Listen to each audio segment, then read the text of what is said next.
جیسے حضرت یوسف نے سارے دروازے زلیخا نے بند کر دیے اور در پے ہو گئی. وہ عہدیدار بھی تھی کہ عزیز مصر کی بیوی تھی, وزیر اعظم کی, اور خوبصورت بھی تھی, اور دروازے بھی سارے بند کر دیے.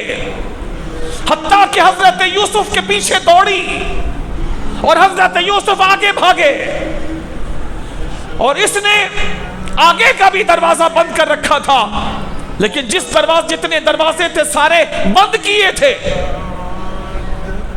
ایک مخصوص پلان کے تحت اس محل میں جتنے دروازے تھے سارے بند کیے تھے, اس نے پہلے سے کنڈی لگا دی تھی. لیکن جب بندہ اللہ کے لیے کوشش کرتا ہے کہ نہیں میرے دامن پر کبھی یہ داغ نہ لگے, کبھی میں اللہ کو ناراض کرنے والا کام نہ کروں, تو وہ دروازے سارے زلیخا نے خود بند کیے تھے.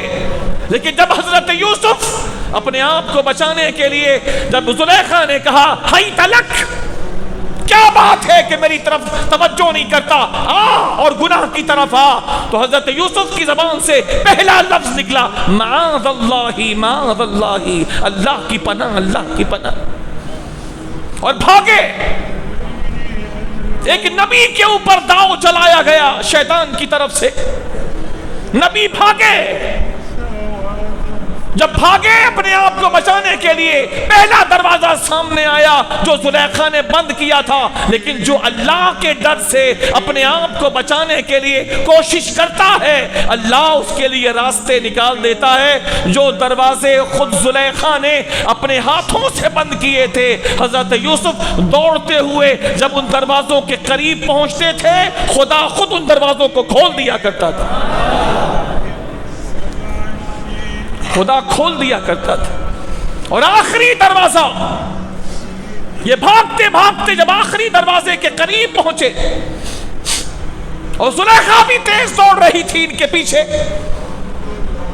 تو اس آخری دروازے کو جب کھلا تو سامنے اس زلیخا کا شوہر عزیز مصر کھڑا تھا, جس نے اپنی آنکھوں سے دیکھا کہ میرے گھر میں یہ نوجوان جس کو میں نے آباد کیا ہے, نیک آدمی, یہ آگے آگے بھاگ رہا ہے اور پیچھے میری بیوی ہے. پھر وہاں سارے معاملات قرآن مجید فرقان حمید بیان کرتا ہے کس طرح زلیخا نے بات بنائی اور اپنا الزام حضرت یوسف کے سر پہ رکھا, اور عزیز مصر نے سب کچھ جانتے بوجھتے کیا فیصلہ لیا, وہ سب کچھ اپنے جگہ پر. لیکن میں موضوع کے حوالے سے یہ بات عرض کرنا چاہتا ہوں کہ اللہ کے نبی پر بھی یہ داؤ چلایا گیا, لیکن حضرت یوسف معاذ اللہ کہنے کے بعد پھر وہاں سے بھاگتے ہیں. تو اللہ ان کی خوبصورتی اور ان کی پاک دامنی کا ذکر قرآن مجید فرقان حمید میں کرتا ہے.